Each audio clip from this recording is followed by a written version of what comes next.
వాళ్ళు ఎంత బాగా చదువుతారంటే అక్కడ 100% రిజల్ట్స్ వస్తాయి మాకు. సో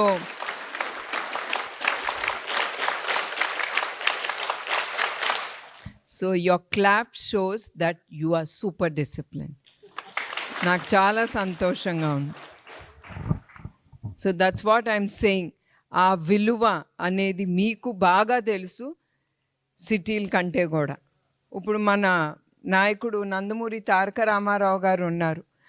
ఆయన చాలా పేద కుటుంబం నుంచి ఆయన వచ్చారు. ఆయన పొద్దునే పాలు పిండేవారు మా తాతగారు. ఆయన తీసుకుని సైకిల్కి కట్టుకుని ఆ క్యాన్లన్నీ ఆయన ఇంటింటికి వెళ్ళి పాలు అమ్మి ఆ డబ్బు మళ్ళీ ఆ తండ్రికి ఇచ్చేవారు. ఆయన తండ్రికి మళ్ళీ టైంకి స్కూల్కి వెళ్ళేవారు.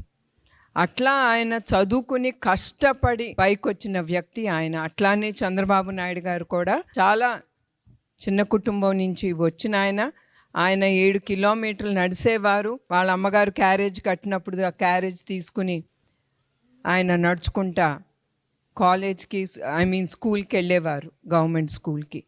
అట్లా మీరు వీళ్ళే కాదు, అట్లా మీకు తోచిన మంచి వాళ్ళని మీ హృదయంలో పెట్టుకుని వాళ్ళు ఎంత కష్టపడ్డారనేది మీరు ఆలోచించాలి. మీరు కూడా మీలో ఆ చైతన్యం అనేది ఉంది. ఎస్, నేను చెయ్యగలను అనేది మీలో రావాలి, మీ అందరిలోనూ.